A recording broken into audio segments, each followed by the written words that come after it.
साझेदारी खाते में यानी कि पार्टनरशिप में जो पार्टनर्स रिटायरमेंट ले लेते हैं यानी कि अवकाश ग्रहण कर लेते हैं उनके बारे में बात करेंगे। यदि पार्टनरशिप अकाउंट में, जैसा कि हम लोग जानते हैं कि 2 या 2 से अधिक साझेदार अपनी सहमति के साथ एक साथ आते हैं और आपसी अनुबंध के तहत यानी कि उनके बीच में जो एग्रीमेंट होता है, जो डेड में जो बातें लिखी हुई होती है, एक अनुबंध होता है, उसके तहत वो आपस में व्यवसाय करते हैं।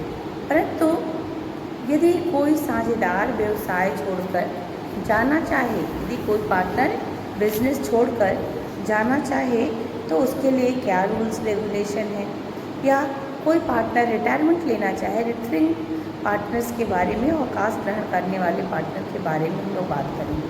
देखिए, तरह की फर्म को छोड़ने की इच्छा, जो पार्टनर फर्म को छोड़ना चाहता है उसे अन्य पार्टनर्स को, जो जितने उसके पार्टनर्स हैं सभी को बतानी पड़ती है कि वो इस फर्म को छोड़कर जाना चाहता है, और जिस डेट पे वो फर्म को छोड़कर जाना चाहता है उस डेट से कम 6 महीने पहले उसको अपने बाकी अन्य पार्टनर्स को ये बताना होता है कि वो रिटायरमेंट लेगा, वो अवकाश ग्रहण करना चाहता है।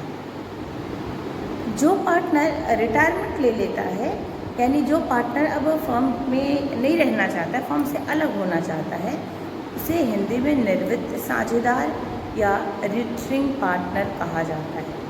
और फर्म के जो रिमेनिंग पार्टनर्स होते हैं, जो उन्हें कहा जाता है कंटिन्यूइंग पार्टनर्स। यदि वो बिज़नेस को चला रहे हैं तो उन्हें कंटिन्यूइंग पार्टनर्स कहा जाएगा। फिर साझेदारी का जो अवकाश ग्रहण यानी उनका जो रिटायरमेंट है, उससे क्या होता है कि जितने भी पार्टनर्स थे उनके बीच में जो पहले से डेड के अकॉर्डिंग जो एग्रीमेंट था वो सारा कुछ समाप्त हो जाता है और एक फिर से पार्टनरशिप का पुनर्गठन यानी कि उसका फिर से उसको रिकन्स्टिट्यूशन करना पड़ता है। कहा जाता है कि साझेदार का अवकाश ग्रहण करने को या साझेदारी का भंग करना माना जाता है। यदि कोई पार्टनर रिटायरमेंट लेता है तो उसे साझेदारी का भंग माना जाता है। Retirement of a partner dissolve the partnership and its result in reconstitutions of the firm. यदि कोई पार्टनर रिटायरमेंट लेता है तो उसके रिटायरमेंट लेने से, उसके रिटायरिंग होने से, उसके अवकाश ग्रहण करने से साझेदारी भंग हो जाती है और जिसका रिजल्ट ये होता है कि फिर से जो पार्टनरशिप है उसका पुनर्गठन, रिकन्स्टिट्यूशन करना पड़ता है। इंडियन पार्टनरशिप एक्ट 1932 के सेक्शन 32 में बताया गया है कि एक पार्टनर किस किस कंडीशन में रिटायरमेंट ले सकता है, अवकाश ग्रहण कर सकता है। कोई पार्टनर किस कंडीशन में वो अवकाश ग्रहण कर सकता है। देखिए, उसके लिए कोई बहुत अलग से बहुत बड़ा रीज़न होने की आवश्यकता नहीं है। यदि कोई पार्टनर बीमार है, शारीरिक रूप से अस्वस्थ हो गया है, वो वृद्ध हो गया, अब वो काम नहीं कर सकता, उसको ऐसा लगता है कि मैं काम नहीं करना चाहता हूँ, या फिर किसी पार्टनर्स का बाकी उनके जो पार्टनर्स हैं उसके साथ उसके अच्छे रिलेशन नहीं है, उनके साथ उसका मतभेद हो जाता है, किसी तरह का टेंशन हो जाता है, तब वो उस व्यवसाय में उनके साथ नहीं रहना चाहता है। इस दशा में भी वो रिटायरमेंट ले सकता है। फिर किसी साझेदार से मतभेद होने के कारण कोई अधिक लाभदायक काम उसको मिल जाए, जिस काम को आप कर रहे हैं उसे आपको अगर ऐसा लगे कि इसमें बहुत ज़्यादा प्रॉफिट नहीं है और आपके पास कोई दूसरा ऐसा काम हो जिसमें आपको ज़्यादा प्रॉफिट हो, जो पार्टनर है उसको ज़्यादा प्रॉफिट हो रहा है, तो वो सारे पार्टनर्स को, बाकी जितने रिमेनिंग पार्टनर्स हैं सबको एक इन्फॉर्मेशन देकर, एक सूचना देने के बाद 6 मंथ के बाद फिर वो रिटायरमेंट ले सकता है, यानी कि साझेदारी से अलग हो सकता है। देखिए, जब कोई पार्टनर पार्टनरशिप से अलग होता है यानी दैट मीन्स अवकाश ग्रहण करता है या फिर वो रिटायरमेंट लेता है, तो रिटायरमेंट लेने के बाद उसकी जितनी भी फर्म में उसका जितना भी अमाउंट होता है, उसका जो कुछ भी फाइनेंशियल शेयर होता है, वित्तीय शेयर होता है, वो सब कुछ उसको रिटर्न कर दिया जाता है। जो पार्टनर रिटायरमेंट लेता है उसको उसके फर्म में जितने भी शेयर्स होते हैं सब कुछ उसको वापस कर दिया जाता है। तो किस किस चीज़ में उसका शेयर होगा और कैसे इसका कैलकुलेशन होगा, इसके लिए जो पार्टनर रिटायरमेंट पार्टनर जो होता है, जो रिटायरमेंट लेता है, जो अवकाश ग्रहण कर रहा है, उसका कैपिटल अकाउंट बनाया जाता है। उसके पहले कैपिटल अकाउंट बनाने से पहले, जैसे हम लोगों ने एडमिशन ऑफ न्यू पार्टनर में किसी नए साझेदार के प्रवेश में जितने भी हमारे पास लायबिलिटीज़ असेट्स होते थे, सबका रीवैल्यूएशन करते थे। रीवैल्यूएशन अकाउंट या profit and loss adjustment account बनाते थे। सेम टू सेम उसी प्रोसेस से यहाँ पे पहले रीवैल्यूएशन अकाउंट बनाएंगे, यानी जो पार्टनर रिटायरमेंट ले रहा है और जिस डेट में बैलेंस शीट बनी थी, दोनों डेट के में अगर डिफरेंस है तो हमें ये रिवैल्यूएशन बनाना पड़ता है, क्योंकि क्या संपत्ति दायित्व क्या उसके बढ़ रहे हैं, घट रहे हैं, जैसा कुछ पता चलेगा उसके अकॉर्डिंग किया जाता है। फिर जो सेकंड थिंग बताया, जो सेकंड इम्पॉर्टेंट थिंग होती है, रिटर्न पार्टनर्स का कैपिटल अकाउंट बनाना पड़ता है। रिटर्न पार्टनर्स का कैपिटल अकाउंट बनाना पड़ता है, और इस कैपिटल अकाउंट में जो हम लोग उसका पूंजी खाता कैपिटल अकाउंट बनाते हैं, उसमें क्या क्या चीज़ें आती हैं, किस किस चीज़ में उसको शेयर मिलेगा। तो फर्म की जो गुडविल है, फर्म की गुडविल में उसको शेयर मिलेगा। अनडिस्ट्रीब्यूटेड प्रॉफिट है, उसमें उसको शेयर मिलेगा। जितने भी रिज़र्व फंड हैं, सब में उस रिटर्न पार्टनर्स का जो शेयर होगा वो उसको दिया जाएगा। यदि पार्टनर्स के बीच में कुछ इस तरह का एग्रीमेंट है कि उन्हें सैलरी देना है, इंटरेस्ट उनके कैपिटल पे इंटरेस्ट दिया जा रहा है, कमीशन दिया जा रहा है, या उनको उनके वर्क के बदले में कुछ कमीशन वगैरह देने की बात है, तो वो रिटर्न पार्टनर्स को उसका देकर और फिर उसका अकाउंट क्लोज किया जाता है, तब उसको रिटायरमेंट किया जाता है। फिर यदि कोई पार्टनर जो रिटायरमेंट ले रहा है, तो उसके पहले ईयर के एंड में, जो फाइनेंशियल ईयर है उसके एंड में बैलेंस शीट में से लेकर जिस डेट में बैलेंस शीट बनी, जैसे 31 मार्च को बैलेंस शीट बनी, और कोई पार्टनर 1 जुलाई को रिटायरमेंट ले रहा है, तो 31 मार्च एंड दैट मीन्स आफ्टर 31 मार्च और बिफोर 1 जुलाई, इस बीच का जो इंटरवल होगा, इसमें यदि कुछ फर्म को प्रॉफिट हुआ है या कुछ लॉस हुआ है, या कोई उसकी लायबिलिटीज़ इंक्रीज़ हुई है, कोई एसेट्स इंक्रीज़ हुआ है, तो सब में उस पार्टनर्स को उसका शेयर दिया जाता है।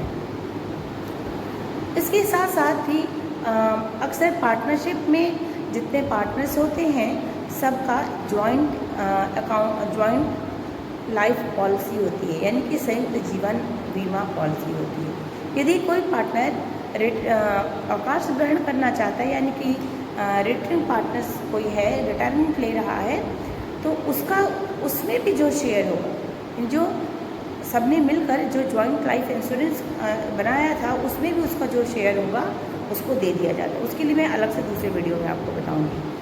देखिए, और सब कुछ देने के बाद फिर उसका पार्टनर्स कैपिटल अकाउंट हम लोग बनाते हैं।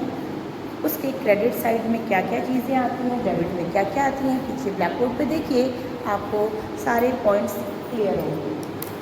देखिए, return partners capital account, return partners capital account सबसे पहले बैलेंस शीट में जो उसका कैपिटल दिया होता है, जो उसकी पूंजी होती है, जितना उसने इन्वेस्ट किया, बाय बैलेंस बीडी करके उसका कैपिटल लिखा जाता है। उसके बाद यदि कोई प्रॉफिट है, कुछ प्रॉफिट एंड लॉस अकाउंट में अगर प्रॉफिट हुआ है, तो भी उसमें उसका जो शेयर है उसको दिया जाएगा। उसके बाद यदि कुछ कोई ऐसा प्रॉफिट है पहले से जिसको भी पार्टनर्स के बीच में डिस्ट्रीब्यूट नहीं किया गया, अनडिस्ट्रीब्यूटेड प्रॉफिट है, तो उस अनडिस्ट्रीब्यूटेड प्रॉफिट में भी रिटर्निंग पार्टनर का जो शेयर होगा उसको दिया जाएगा।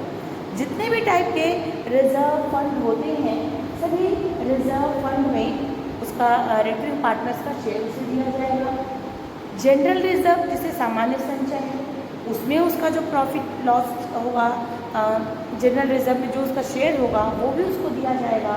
और फिर जब हम लोग संपत्ति और दायित्वों का पुनर्मूल्यांकन करने के लिए profit and loss adjustment account बनाते हैं, तो उसमें रिटर्निंग पार्टनर्स का जो शेयर होगा वो उसको दिया जाएगा। उसमें रिटर्निंग पार्टनर्स कैपिटल अकाउंट में क्रेडिट साइड में लिखा जाएगा by profit and loss adjustment account का। यदि प्रॉफिट होगा तो क्रेडिट साइड में, अगर लॉस हुआ तो उसे डेबिट साइड में लिखा जाएगा।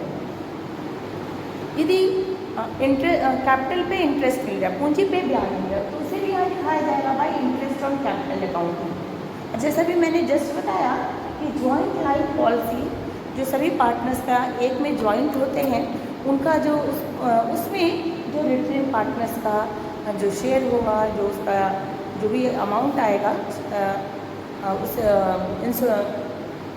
जॉइंट लाइफ पॉलिसी को सरेंडर करने के बाद, सरेंडर करना पड़ता है। कोई पार्टनर रिटायरमेंट ले रहा है तो उस जॉइंट लाइफ पॉलिसी को सरेंडर करना पड़ता है। फिर उसकी जो सरेंडर वैल्यू होती है, उस सरेंडर वैल्यू में रिटेन पार्टनर्स का जो शेयर होता है वो उसको हमारी जॉइंट लाइफ पॉलिसी में इधर लिख दिया जाता है, क्रेडिट साइड में लिख दिया जाता है। डेबिट साइड में यदि प्रॉफिट एंड लॉस अकाउंट में, यदि profit and loss adjustment account में अगर प्रॉफिट हुआ तो क्रेडिट साइड, अगर लॉस हुआ तो उसे डेबिट साइड में। यदि रिटेनिंग पार्टनर्स ने कुछ आहरण किया है, यानी दैट मीन्स कि उसने कुछ पर्सनल यूज़ के लिए कोई अमाउंट फॉर्म से लिया है, कोई थिंग्स लिया है, तो उसको डेबिट कर दिया जाएगा। और अगर उसे ऐसा है डेट में ऐसा रिटर्न है कि रिटेनिंग पार्टनर्स को या किसी भी पार्टनर्स को उनके ड्राइंग पे इंटरेस्ट पे करना है, तो इंटरेस्ट ऑन ड्राइंग को भी हम लोग डेबिट साइड में लिखेंगे। इसके बाद डेबिट क्रेडिट बोथ साइड का टोटल करके देखा जाता है कि रिटेनिंग पार्टनर्स को कितने अमाउंट देंगे। सपोज कि यदि 5 लाख का आपका टोटल क्रेडिट साइड बैलेंस आया, क्रेडिट साइड का टोटल 5 लाख आया, और डेबिट साइड में आपने अगर लॉस हुआ है, कुछ आपने ड्राइंग किया है, तो उसको लेस करने के बाद जितना अमाउंट आएगा वो उस पार्टनर्स के लोन अकाउंट में डाल दिया जाता है। उसको जब तक फर्म और जो रिमेनिंग पार्टनर्स हैं उसका अमाउंट पे नहीं करते हैं, तब तक उसको एज ए लोन समझा जाता है। ऐसा समझा जाता है कि उसने फर्म को लोन दे रखा है और उस पर भी उसको इंटरेस्ट मिलता रहता है। उसके बारे में हम लोग डिटेल में नेक्स्ट वीडियो में देखेंगे कि रिटेनिंग पार्टनर्स के लोन अकाउंट में, या उसका जो पार्टनर रिटायरमेंट लेता है तो रिटायरमेंट लेने वाले पार्टनर्स को उसका पेमेंट कैसे किया जाता है, उसका फुल एंड फाइनल पेमेंट कैसे किया जाता है। अब सपोज़ किसी का 10 लाख का आ गया टोटल अमाउंट और फर्म के पास उतना कैश नहीं है, तो बिज़नेस को सेल करके उसको नहीं देंगे, उसके अलग सिस्टम है, उसको मैं नेक्स्ट वीडियो में बताऊंगी। इसमें इतना ही है। अगर फर्म के पास कुछ अलग से कैश अमाउंट है या बैंक में बैंक बैलेंस है, तो उसमें भी रिटेनिंग पार्टनर्स का जो शेयर होगा उसको उसका शेयर देने के बाद ही तब उसको क्लोज़ किया जाएगा। ठीक है, दैट मीन्स कि जितने भी फर्म के पास कैश है, बैंक बैलेंस है, जितने भी असेट्स है, लायबिलिटीज़ है, सब में रिटेनिंग पार्टनर्स का शेयर निकाल के कैलकुलेट करके उसके पार्टनर्स कैपिटल अकाउंट में जो जिस साइड जाए डेबिट क्रेडिट उस साइड करते हैं और उसके बाद फिर उसका फाइनल सेटलमेंट करते हैं। ओके स्टूडेंट, तो आई थिंक कि आपको partners retaining partners capital account का फॉर्मेट क्लियर हो गया होगा। और इसमें नेक्स्ट वीडियो में हम लोग जानेंगे कि जॉइंट लाइफ पॉलिसी क्या है और रिटेनिंग पार्टनर्स लोन अकाउंट में कैसे एंट्रीज वगैरह करते हैं। Okay students.